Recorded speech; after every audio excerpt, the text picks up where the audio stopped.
Agora fala. Tudo certo. Nossa, E aí, nossa, eu estava falando da matéria do Mineiro não tô Dutra, me aí vocês sentindo perguntaram por que velhinha. Sim, não aí eu aparece vou. o nome da Eu empresa, vou, né? Neto, eu vou. Sim, eu fiz o que pergunta. Tá se doendo já desse jeito, se doendo por fato de eu não tá lá, velho. E aí, nessa matéria, a gente teve um outro dilema, assim, discussão até, foi até uma discussão na redação, que não era o nome da empresa, a gente teve acesso a alguns depoimentos, algumas entrevistas com funcionários que estavam falando, né, relatando aí a condição que eles eram submetidos. E normalmente o jornalismo a gente põe as iniciais. E aí eu falava, gente, a gente não pode botar essas iniciais, porque a pessoa de fora não vai saber quem é, mas o empregador dele vai saber quem foi. Eu falei, se alguém botar um depoimento meu, anônimo, botar lá APP, do jornalista, do Tempo, você vai saber que sou eu, entendeu? Que quem interessa que não saiba, né? Assim, que era quem... Então, aí a gente optou por não colocar nem as iniciais, e nem de qual das 7 empresas a pessoa era, que eram 7 empreiteiras que trabalhavam para a mineradora que que foram acusadas. Então, a gente não botava, a gente botava só assim, um motorista, um pedreiro, para que essa pessoa não fosse identificada de forma nenhuma. Porque a gente tem muito eu acho que a gente tem que ter essa consciência, né, de proteger as pessoas, proteger a parte mais fraca, porque as pessoas nem sempre sabem o impacto que é elas aparecerem no jornal, elas aparecerem no site, na televisão, mas a gente tem a obrigação de saber, tem a obrigação de proteger essas pessoas disso. Você falou que printou pergunta do chat, né?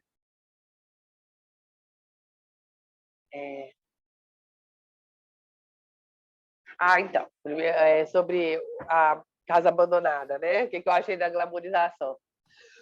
Eu achei péssimo, né? Não é para isso que a gente faz jornalismo, não é para a pessoa ir lá na porta tirar selfie achando que virou ponto turístico. Mas, infelizmente, a repercussão da coisa foge do nosso controle, né? Então, cada pessoa vai entender de um jeito, vai receber aquela mensagem de um jeito.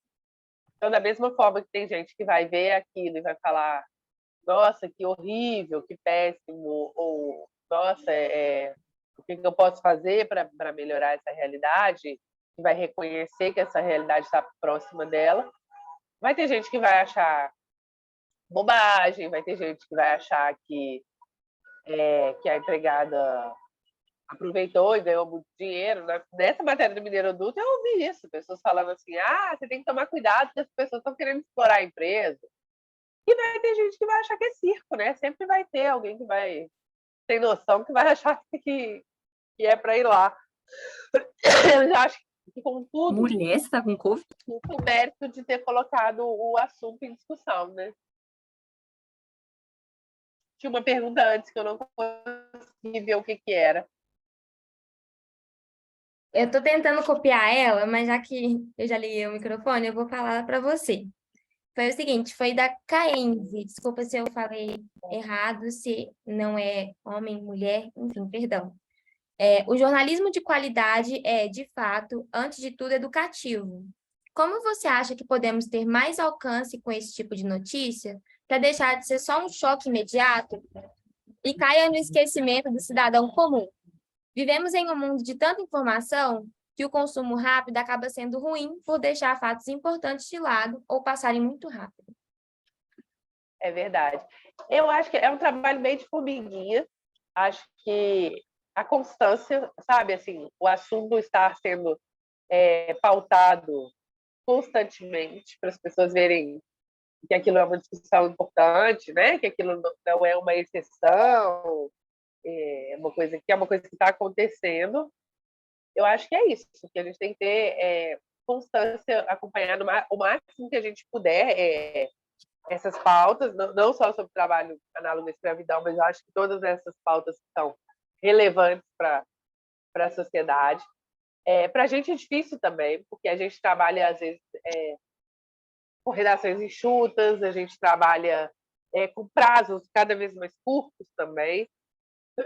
Então, para a gente é difícil, mas a gente tenta, a gente realmente tenta fazer. Alguém perguntou aqui qual área que eu acho que tem mais trabalho análogo à escravidão atualmente. Eu não sei responder.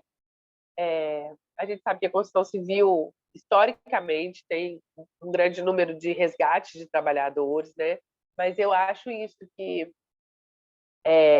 outras áreas, como trabalho doméstico e outras áreas, podem ter esse tipo de situação que às vezes não está revelada ainda, né? Não está mostrada. A gente, há um tempo, há alguns anos, a gente achava, quando falava isso, a gente pensava assim, é a encarvoaria no Pará, né? A gente achava que era uma coisa muito longe da gente. A gente pensava isso. Isso acontece em carvoaria no Pará, isso acontece, sei lá, em fazenda, aí bem no interior. E acho que com os trabalhos constantes de fiscalização, com a evolução da legislação, com a criação da lista suja, com a divulgação maior desses casos, a gente foi vendo essa coisa migrando para a cidade, chegando muito perto da gente, né? Assim, então, era na construção civil, nas casas. Então, acho que deve acontecer em muitas áreas que talvez a gente nem imagine, por falta ainda de terem jogado luz nisso. Eu lembro que no livro do Carlos Haddad, que eu acho que não é só dele, acho que de um outro pesquisador, não tenho certeza, que baseou a nossa matéria, tinha uma parte de construção civil e tinha umas fotos, uma lista de lugares onde houve resgate, e um deles era lá no meu bairro, pertinho da minha casa. Eu falei, meu Deus, assim, aqui, sabe? Então, a gente vê que é uma coisa que está muito próximo da gente, né? E quando a gente acha que está longe, a gente acha que não é problema nosso, né? Quando a gente vê que está perto, acho que aí a gente começa a ficar mais atento e mais sensível ao tema.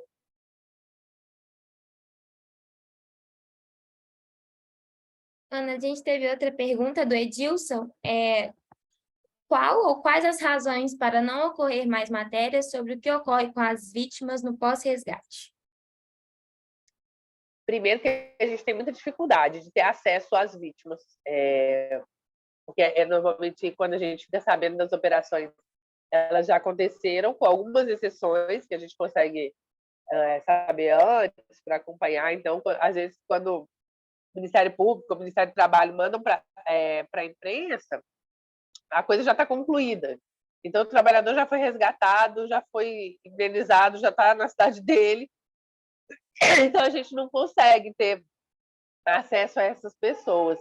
Esse é o principal problema. Eu acho que se houver, eu acho que também a ausência de um programa público mesmo, assim, se existisse um programa público para acolher essas pessoas, para fazer uma qualificação, uma conscientização com elas, a gente talvez teria mais acesso, né? Conseguisse conversar com elas.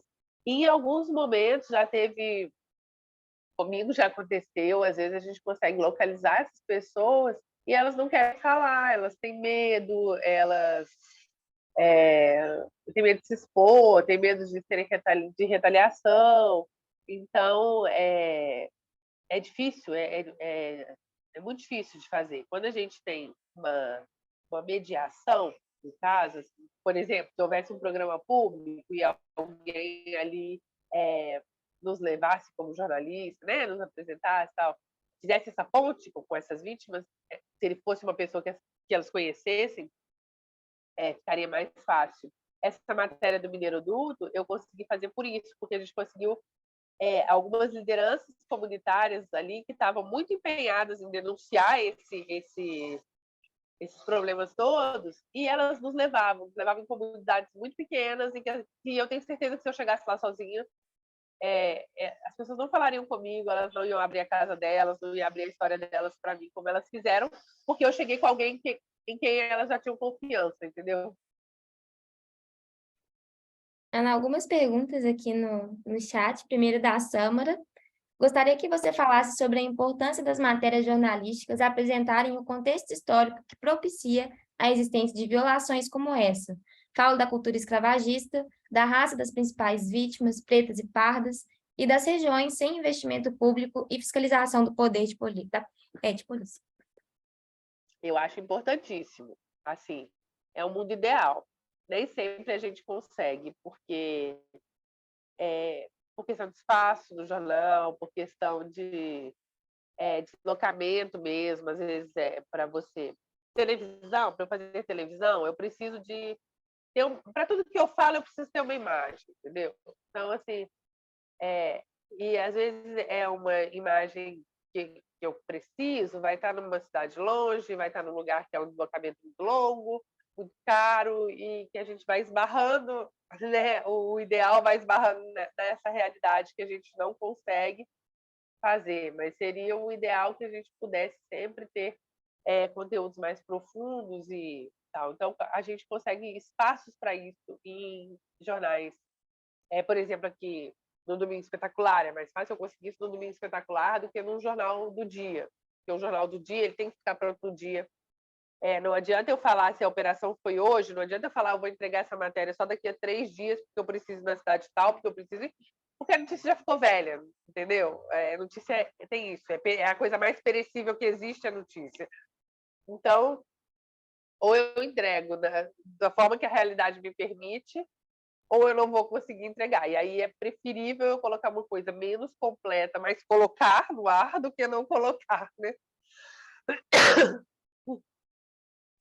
Eu acho que isso acabou respondendo a pergunta do Edson, mas eu vou te ler. Você acredita que em cidades pequenas é mais difícil reportagens desse tipo? Na minha cidade tem muitos relatos com o supermercado, mas nunca vi nenhuma reportagem que denuncie esses trabalhos de jornadas extremamente exaustivos.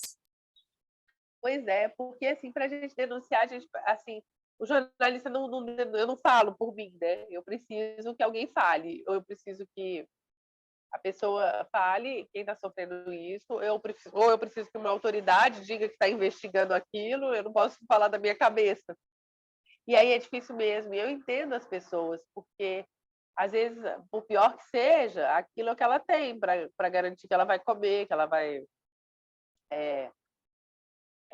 né, ter um trabalho ainda e tal. Então, quando a pessoa está ali desprotegida do Estado e tudo, ela tem razão de ter medo de sofrer retaliação, de perder o emprego, por mais que a gente tente fazer sem identificar essa pessoa e tudo, numa cidade pequena e tal, é aquilo que eu falei antes, né? Às vezes a pouca pista que a gente dá é suficiente para aquela pessoa ser identificada e sofrer. Depois, eu sempre falo assim, que a minha matéria não vale mais que a vida de ninguém. Não só a vida, vida e morte, eu digo de estragar a vida de alguém mesmo. Então, eu não posso submeter uma pessoa a esse risco, e depois eu vou embora, vou entregar minha matéria, vou para minha casa, e a pessoa vai sofrer essa consequência ali, né? Então, tem hora que a gente não consegue fazer por isso, porque a pessoa está realmente numa situação que ela vai se expor por mais cuidado que a gente tome, e a gente não quer isso. Ana, mais uma pergunta. Essa pergunta é da Geice. Pensando na segurança dos trabalhadores, como foi a sua experiência nas entrevistas? Quais as principais dificuldades e quais estratégias costuma utilizar para tratar da temática? É aquilo que eu falei, é difícil. Acho que acho que eu já até falei um pouco desse apanhadão, né? De tentar proteger a pessoa ao máximo, proteger a pessoa, a identificação dela, de uma forma que realmente ela esteja protegida, não só cumprindo um protocolo de vou dar só a inicial aqui, não. Se eu sei que aquela inicial pode contribuir para a pessoa ser identificada, eu não vou dar. Tentar gravar num local que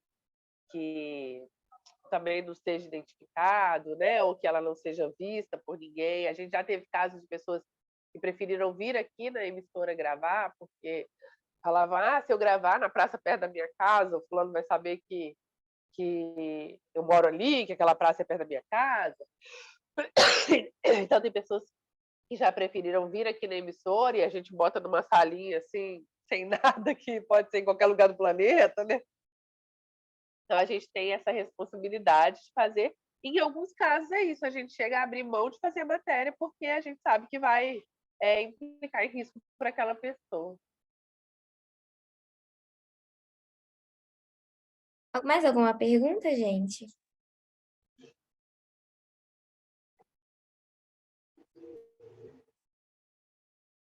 Então, Ana, não estou vendo mais perguntas no chat. Eu acho que a gente vai ficar por aqui, se você não tiver mais nada para falar. Acho que é isso que eu falei até. Assim, tá ótimo, nada a reclamar. Mas para a gente é muito bom. Eu acho que quando a gente consegue levantar esses assuntos, então, é muito bom para a gente, assim, como jornalista, sabe? Eu acho que é a hora que você fala assim, eu escolhi essa profissão para isso, eu não escolhi essa profissão para ficar segurando o microfone e ouvindo declaração oficial. A gente escolhe para isso, porque a gente tem uma... Todo jornalista tem um complexo de Clark Kent, né? A gente tem uma ilusão de que a gente vai mudar o mundo. Então, se a gente conseguir um pouquinho, sabe, melhorar a vida de uma pessoa, eu acho que já é muita coisa, já é muito gratificante para a gente. E o trabalho de vocês, assim, é muito importante quando a informação chega para a gente. E aí, dessa informação, como eu falei, às vezes é um número, às vezes é uma estatística, mas que a gente consegue mostrar, humanizar, mostrar o drama humano por trás daquilo. Porque uma coisa é eu dizer no jornal assim, só uma pessoa foi punida. Outra coisa é quando eu consigo mostrar quem são aquelas vítimas, o que aquilo afetou a vida daquelas pessoas, que isso traz uma empatia, dá a dimensão que o número frio não dá, né, para quem está afastado da situação. Então, assim, até vocês, se vocês tiverem uma pesquisa interessante, meu contato está aí, pode botar meu telefone aí, assim, quiser chamar, quiser passar um estudo, indicar alguém que está trabalhando nisso, uma operação, é super bem-vindo. Não, Ana, muito obrigada, de verdade. Assim, tudo que você falou, eu acho que ainda mais nesse cenário atual de uma mídia forçada, uma mídia desumana, eu acho que é extremamente importante, relevante e até honroso ver do lado de lá uma pessoa humana, uma pessoa que se importa, uma pessoa engajada. Então, assim, foi um prazer te escutar por esse momento. E as portas ficam Pra abertas gente, para você voltar sempre que quiser. E, gente, gente, caso alguém tenha mais alguma pergunta para a Ana, pode enviar para a gente, que a gente encaminha para ela. E a gente passa o pode. contato. Tá, gente, muito obrigada de novo pelo convite. Estou às ordens sempre, sempre que precisarem, tá bom? Muito obrigada. Gente, assinem a lista de presença, já está aí no chat. Muito obrigada, Ana, pela sua participação. Obrigada a vocês. Tchau.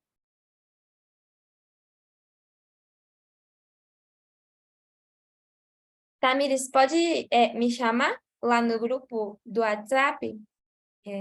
É Andresa, aí eu te passo o contato.